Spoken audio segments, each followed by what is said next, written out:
Hi, I'm Nicola. And I'm Jay Percy. And welcome to the Afro Animist Podcast.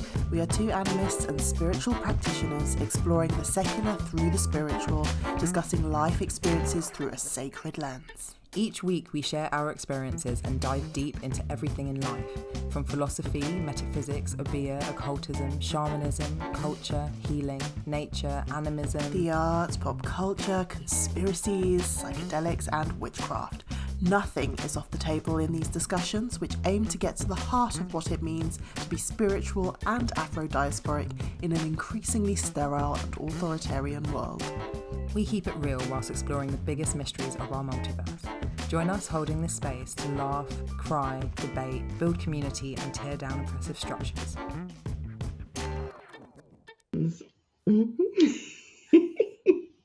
Hi, friend. Hey. Welcome, beautiful beings of the multiverse to the Afro Animist Podcast. I am Jay Percy. And I am Nicola. And today we have another wonderful episode for you. We're going to be talking all about Samhain or Halloween. We're talking about this time of year where cultures across the road, we are talking about this time of year where cultures across the world acknowledge that there is a thinning of the veil in sorts, or I guess traditionally this would be a harvest season throughout the globe or the northern hemisphere, and it's just such a magical time of year that we thought we should put together an episode for it. Oh yes. So do you I don't like the word celebrate, but do you celebrate Halloween? I observe. That's the word I was looking for. Okay, so yeah, that's the word. I definitely observe Samhain. We're going to put, maybe, I don't know, Nicola, is it too much for you to put in edits? Samhain, No, how it's spelt and how it sounds. It's Samhain. It's a Celtic word. Samhain. It's not pronounced Samhain. It's pronounced Samhain. Yeah. Because the Celts like their complicated spellings. This is very true. I feel like if you do have to say salmon, though, we'll probably know what you're talking about. I've said that so blessed salmon. Blessed salmon. Yeah, so it is a Gaelic word, and Samhain just is basically it's celebrated between the 31st of October and the 1st of November. Like Jay said, it's traditionally seen as the veil is very thin on All Hallows Eve or on the 31st. So it has been seen across the world, actually, not necessarily on those exact dates, but normally around this time of year, as a festival to connect with the other side, to kind of bring in the dark side of the year. Now all the harvests are kind of done. I think they're just getting the apples from around here now, so the harvest time is done. I mean, I think this cross-cultural understanding of this time of year, the observation of it, is so freaking mind-blowing to me.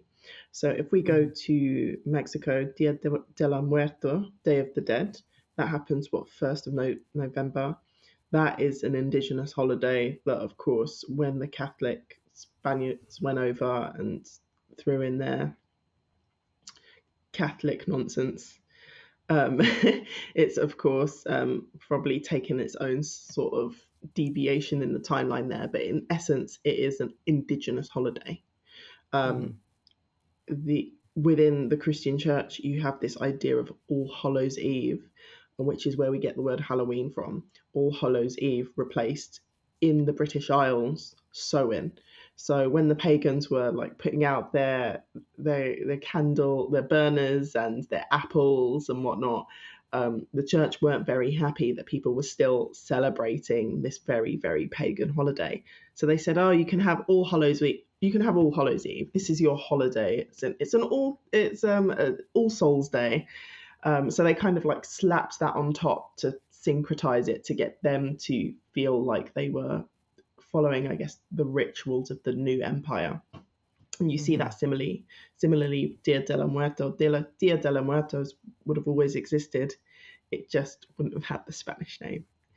Uh-huh. So I think that's quite fascinating. Both the pagans in the British Isles and the indigenous people of Mexico had their, you know, their days of respecting the dead and the ancestors, just like Christian Mm-hmm. washed. That's Oh that's yeah, but quite that's just, fascinating. yeah, and pretty standard. But yeah, it's so I find it really interesting, to be honest. And I mean, I've always had a bit of a weird feeling around Halloween. Like when I was growing Ooh, up, why is I used to that? I don't know. I mean, I love Hocus Pocus. That probably had quite a big influence when I was 5. But it's more like, I feel so greatly the difference of this time of year. I feel it change even more in a way than spring, because sometimes spring for me has like this, it's kind of like a slow rise up, whereas something happens in October where for me the world just changes, and it happens every single year. And when I was a really little girl, I'd find it really strange that people would dress up as like ghosts and zombies and eat like green food and stuff on Halloween. And we did it when I was had our Halloween parties and whatnot. But like I found it really weird, and I'd find it really gross, and I'd find it just like I can't stand it. Like I can't stand seeing people with like these costumes with all the bits on their faces and blood come out their mouths and things like that. And then when I got older, um, and I was a teenager, and you actually start to try and understand and look into these things, I started to find it like a really fucked up thing, like super fucked up, Mm. that people are using this time in such an unconscious way, where it means so many things, and there's so many places where you can actually connect, but it's like the level of unconsciousness.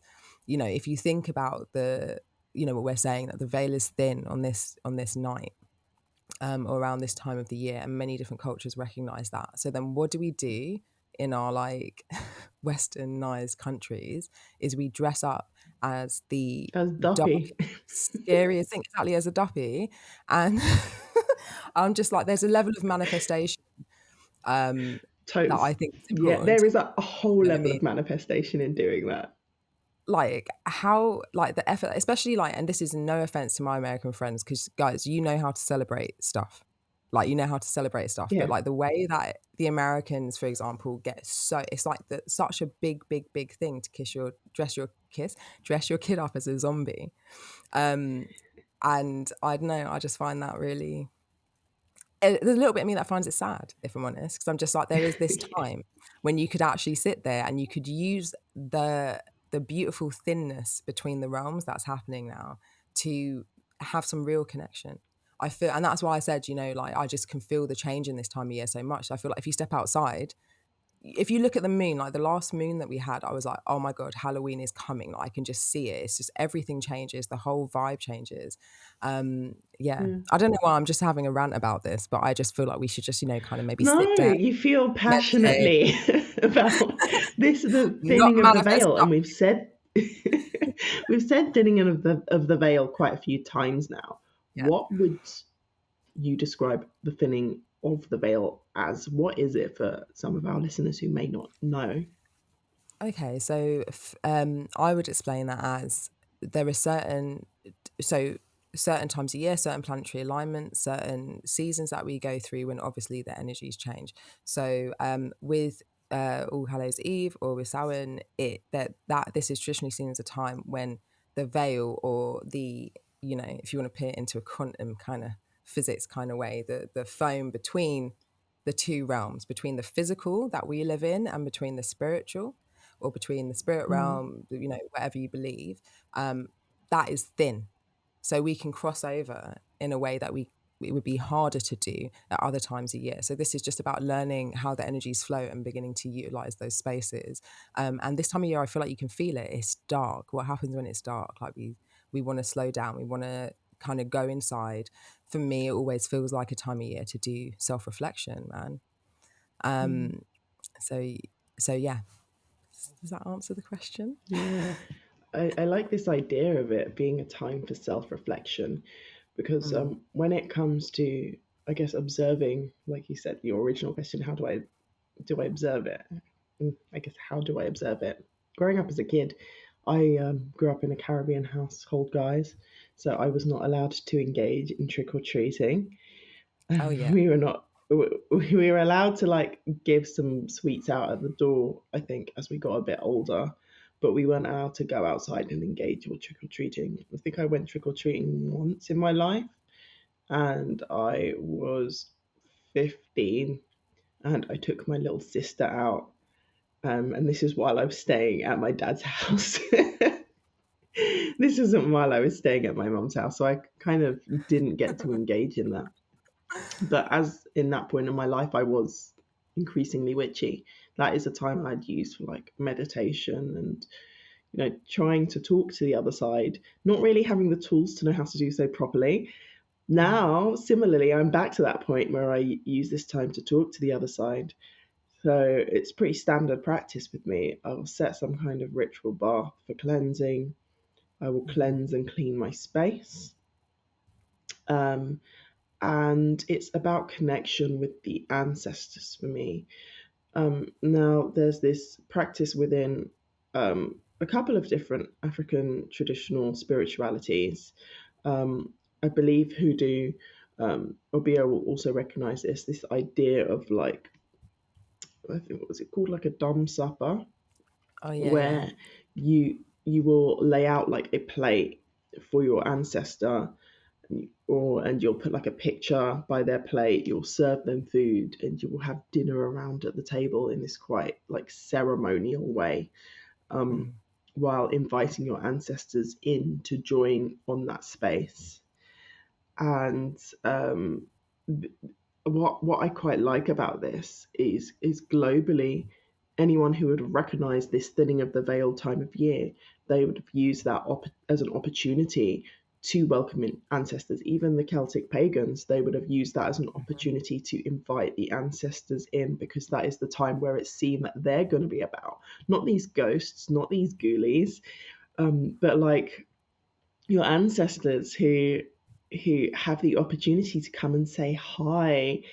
And I think that's so important for making sure you have your like spiritual team on your side throughout the rest of the year, because of course Mm. classically this time of year was counted as a new year. Did you know that the Celts didn't have 4 seasons, they just had 2 seasons? They Oh had yeah, I like what they know. counted as summer and what they counted as winter. Hmm. Yeah, I found that out the other So day. yeah. Really interesting. But in your research for the episode. No, actually, it wasn't anything to do with the No, episode. I was reading. I'm going to just drop this in here. I was reading yeah. the Norse mythology by Neil Gaiman, and he's just written like a really good version of the Norse tales, and I understood it from that. So, you know, Oh, get you. I know. I read, guys. Yeah.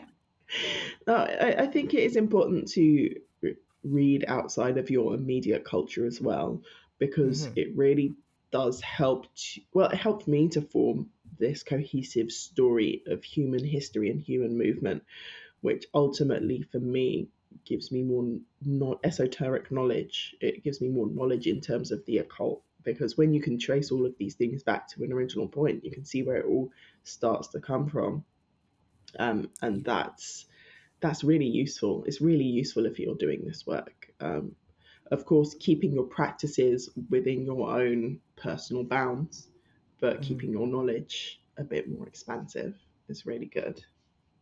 100%. And I think it's really interesting talking about the dumb supper, because this is something that I genuinely thought was African. Sorry, that's JJ in the background. Is has to be in the room with me today, You whining can't at me hear him like again. that.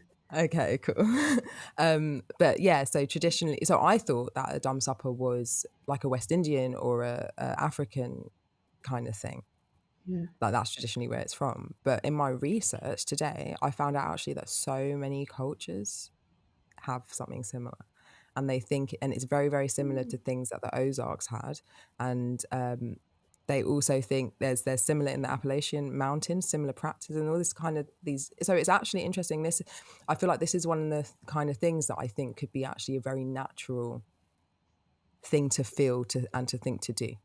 Do you know what I mean? To honor your ancestors at the table. And I've never actually done a dumb supper before, and I desperately want to. Like, that's actually probably how I'm going to celebrate, also observe this year. Because I just think there's something so beautiful about that. Like a whole, okay, so one, I think, so a dumb supper is called a dumb supper because it's in silence. So there's no speaking whatsoever from the moment that you start to the moment that you end. And that's so that you can hear the dead. And I just think it's a really beautiful thing, you know, just simply that, preparing a meal for yourself and for your ancestors, and then sitting with them, setting a place for them. You know, sometimes setting a place for every ancestor might be really hard, if especially you come from a Caribbean family like us. Like, there's like gonna need to hire out a hall, some banquet table. But what to you spend can do, 5K, like when they ask you, do are you you know, having a wedding? Oh no, it's a family reunion. And then they turn up and it's just you sat in a hall with just like catered. It's like, is this I mean, person this sounds like the way to okay? do it. That sounds like the way to do it. I just had such a good image of us, just like one day. Yeah, and I just think Do you it's know, this year has been a bit mad, so we've not been able to do it. I think in coming years it'd be really lovely to do this with all of like our friends, whether it's online or in person, and we just all agree to set out a space and we just all join, and it's just pure energy. I think we need to lay this out. Okay, everyone, you've heard it. This year, 2022, we're saying 2023, we're holding the dumb supper of your lives, boy. Like, we'll figure out how it's going to work. But I totally agree, because I've been trying to do this since our mentorship. But we had lockdown, Yes. and then we had, you know, coming out of lockdown, no, I don't know how to behave as a human around other humans anymore. And then this year just happened, didn't it, Jay? We were talking about this before we This came year's on been a today. This year, smack in the face. Oh my God. Why is uh, everything happening at once? if anyone has an answer for us, just drop it in the comments. Because life will always life. Life is just life in all the time. And this is why we do have to find the moments to observe sometimes, like these times throughout the year, because otherwise it just is fucking crazy. And you know, this is something, actually, I'm going to tangent a little bit, but I used to observe everything like that felt good to me. So I would observe all of the equinoxes and the solstices. I would observe Samhain, and maybe a couple of the ones in between as well. And now I don't really do this. Really, for like maybe the past 3 years, I haven't really done that for myself, and I feel it so much. As these things that we have, these dates, these events, like, can serve as like amazing markers for little resets, for places of growth in your life, for just kind of resetting yourself a bit. And, you know, even thinking maybe I am going to try and do just a little dumb supper for me and my ancestors today, this week, because I think Yeah, they can sometimes eat the same boiled pasta that we're eating. Like, it's going to be a super noodles. here you My go, I granny, made you a that is pot not going to go noodle. down. Can I also say, actually, that yesterday, so we're recording this on the 23rd of October, and yesterday was my grandmother's birthday. So I'm just feeling like so, Oh, happy I know, birthday. I could actually cry with her right now. She's like, yeah, I'm going to have to maybe do something with her this year. But yeah, I just feel like it's really important to make those efforts for yourself. It isn't just about, you know, your ancestor or observing something, because that's, you know, when something's happening. It's about making space for yourself. Yeah, so don't be lazy like us, guys. No, we're not lazy. I'm taking that fucking back. We're not lazy. We are We're not too busy. lazy. We do the most. We really do. I'm manifesting a 2023 which is a bit more like even in opportunity, or the opportunity when it comes, I have the time to like build towards it, and then the opportunity is a big one and then I get to slow down. You know, kind of like Beyonce or Rihanna. Rihanna releases an album once every half a decade. The way Rihanna lives her life, the way she lives her life, I can't. It's just give it to me. So Give it to me. leisurely. I love her. I'm just like, you are somebody who has just manifested the shit out of life. Like, look at you. It's fucking, I just Yeah, love her. it's But beautiful. yeah, We love our Caribbean queen. we do love our Caribbean queen. We really do. So Are there any other traditions that you observe around this time of year? Of course, for me, I make sure that, you know, like similarly to a spring clean, I will do like a thinning of the veil clean. okay, well, it's interesting you say that because actually, and this is a bit different, but it's Diwali right now. So the Festival of Lights, it's a festival of the goddesses Mm. in Hindu traditions, right? So I've been told off actually by a Trinidadian Hindu that it isn't New Year. A lot of people say that it is a form of New Year as well, and it happens this time of year, again at the same time as all these other holidays. But it's seen as a festival of lights and the time to kind of clean out all of the old so you can make space for all of the new. So you might see at this time of year, like people have candles outside their houses, and that brings Lakshmi to your door. So it brings abundance and Yeah. wealth to your door. So it's kind of New Year's-y in that kind of idea that we have around New Year's. And then most of the time what you do is like your big spring clean is happening in October. Basically, you're cleaning your house, you're completely making way for all the good of the new. And I think that makes so much sense in kind of going into this dark time of the year to kind of create that cleaning now rather than Mm. at spring, because there's this whole Yeah. idea of kind of like creating that change at spring. But sometimes at spring, I'm bouncing into life properly then. Do you know what I mean? Yeah. Make it clean now, Yeah. invite in the abundance and the beauty, and then fucking chill for winter. That's what I think. Yeah. So yes, I observed that. That's really good. That's really good. What's really struck me there is you bringing up Diwali. Um, Mhm. were you aware of the Celtic, the Vedic origins of Celtic culture? Were you aware? No. Oh my God, And educate me. your phone is broken, so the post I sent you this morning would have got lost in the passage of time. Oh, I'm gonna is have to this what you send it text to you. me? I can see that I got a message. Yeah. Of course, I can't access it. we speak English, which is a Proto Indo European language, meaning that the original people who had came down from the Aryan mountains, like the Vedics, parts of their language have moved into English, but that's because parts of their language moved into Celtic culture. Even like the word druid, it means immersion of knowledge, and the actual words themselves can be traced back to Sanskrit, like vid What? as in Veda, and Drew meaning immersion. So we've got immersion of knowledge. And the reason I bring this up with you mentioning Diwali is because I've done a lot of reading around this, and it almost feels like that Diwali predates Samhain, and there are actually links to it when you're able to like see how those people moved from Vedic culture, moved through Europe, moved up and settled in Scotland, Ireland, because they were chased out of England.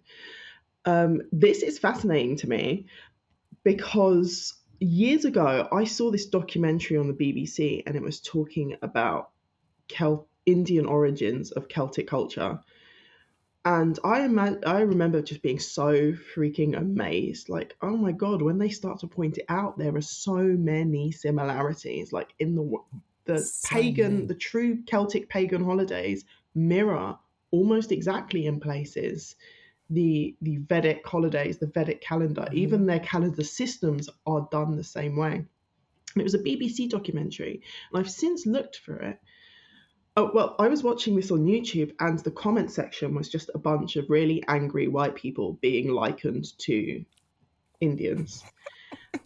And I have not been able to find this documentary. And I've spoken to my husband about it, who is English Irish, and he said, yeah, my dad told me about it years ago, but I do think there's going to be some upset within like the English psyche, essentially, that that link could even be made. So I don't know whether BBC has hid this documentary, or maybe it's just a name I can't remember. Maybe I'm making a whole conspiracy about them hiding this documentary, but this documentary definitely existed. Yeah, so They're hiding Diwali, stuff. Samhain, it makes sense to me. They're the same time of year. It makes so much sense. Okay, let me say this, right? No, JJ. Sorry, Yeah. can you hear that? He's giving me the ball right now, guys. Oh. No, So hang on. So, JJ, no ball. oh my gosh, he's so cute and funny, but annoying too. Um, you have repeatedly blown my mind with this, and it's because I've never actually researched into the link, but I felt that link so strong. But obviously, as like a mixed race, mixed up person, I don't really run around saying these things just in case.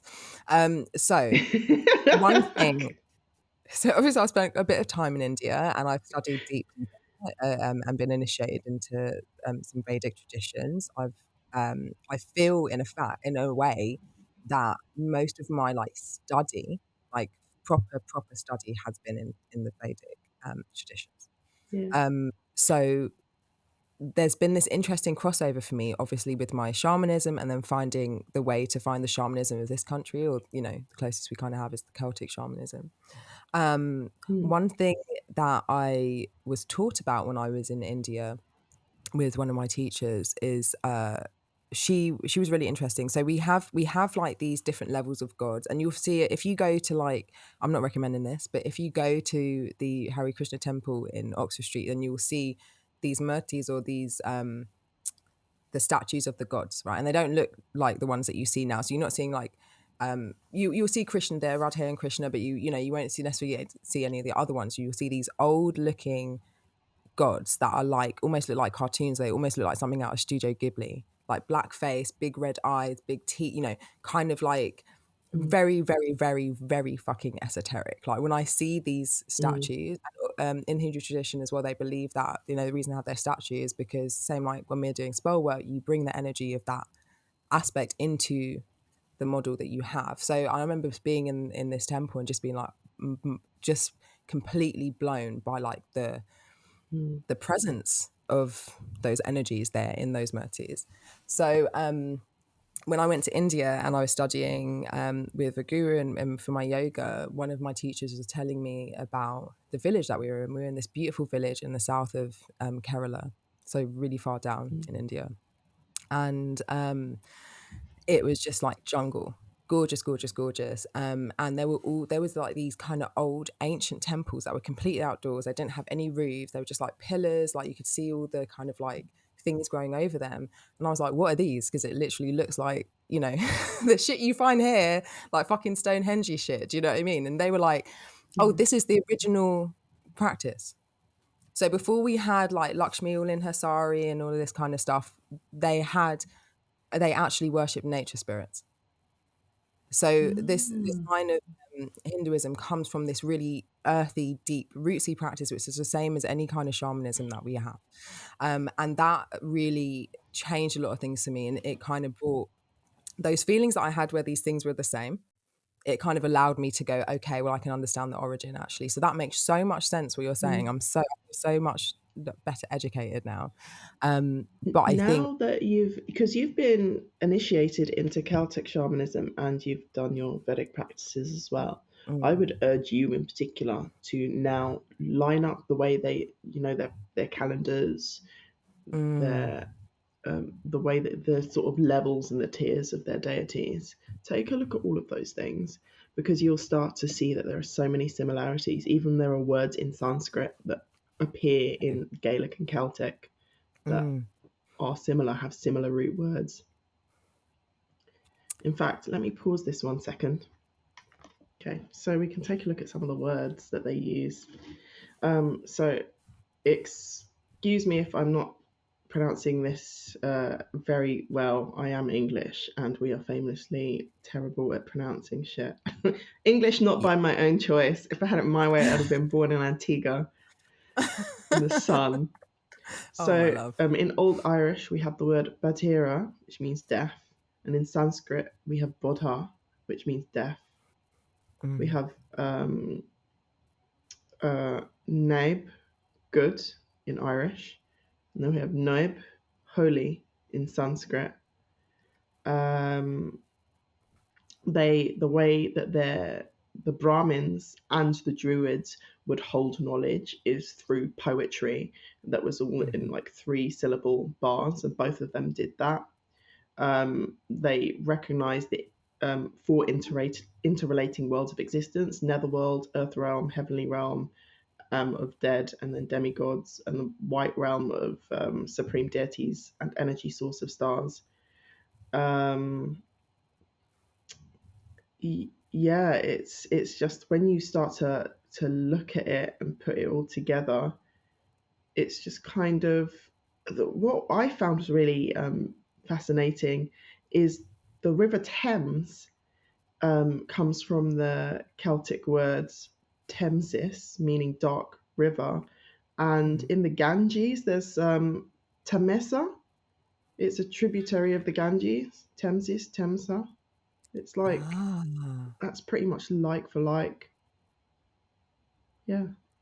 this is what I mean. We're humans. Oh, anyway, Human it's like movement, man. It's been human happening. movement. It's been happening, and you know, it's why I think it's really important to respect and honor where traditions come from and the people that Hmm. it comes from, Hmm. because you can't erase people and you can't erase culture, because that's messes like this happen where you've had all of the Hmm. pagans from this land wiped out and you've created a cultural void. But I really Hmm. do feel that when you look deep enough into these things, when you look deep enough into holidays like Halloween, you can start to see it's not culturally specific, it's human specific. Humans observe Hmm. spirit, humans observe planetary movement, humans observe harvest. Hmm. And once we can get to that place of understanding that, then that's where we can truly move forward and each bring something to the table and go, this is what I have, and this is what I have. Aren't they both great? Hmm. That's what it boils down to for me.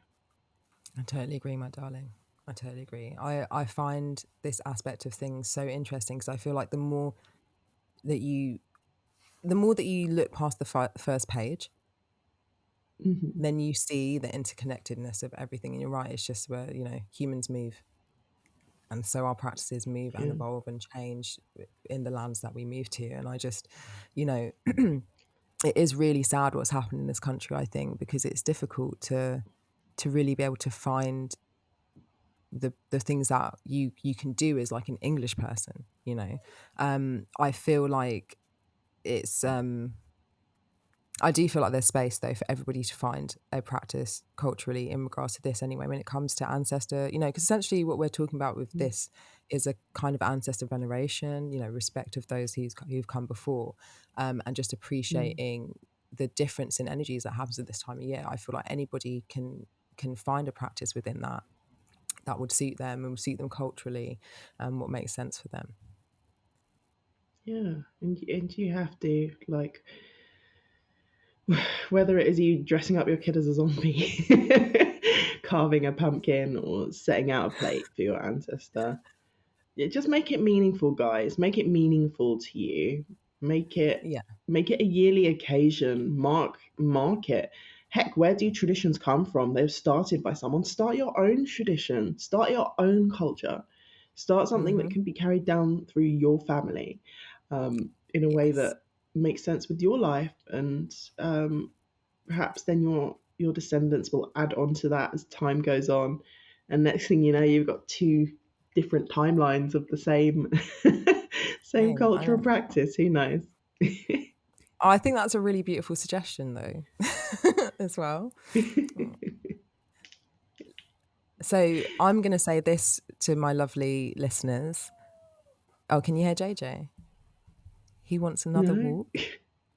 You can't hear him. Mm, I just, no. just felt like this whole time, everyone listening is going to He be like, likes the wow, rain. that bitch is evil. No, he doesn't like the rain. He likes to be outside. Like she's ignoring her dog. No. So I'm feeling, my darling, like we could wrap up here. Yeah, I feel like this is a good a place as any. This is a perhaps a shorter episode for us this week because, like, Yes, cards on the table, we've both been going through it, and we didn't want to miss this beautiful holiday though, or something to say about it, because it does exactly. mean a lot to us as, I guess, people in the British Isles who have somewhat syncretized some of the more pagan traditions of this land, because that's what you end up doing when you go to another place where perhaps you're not 100% connected to. Mm-hmm. You learn to be Yeah. in that place, right? Yeah, We're learning to be exactly. in this place. Exactly. Okay, guys. Well, thank you so much for listening. Thank you, thank you, thank you. And we will see you next week. Bye-bye.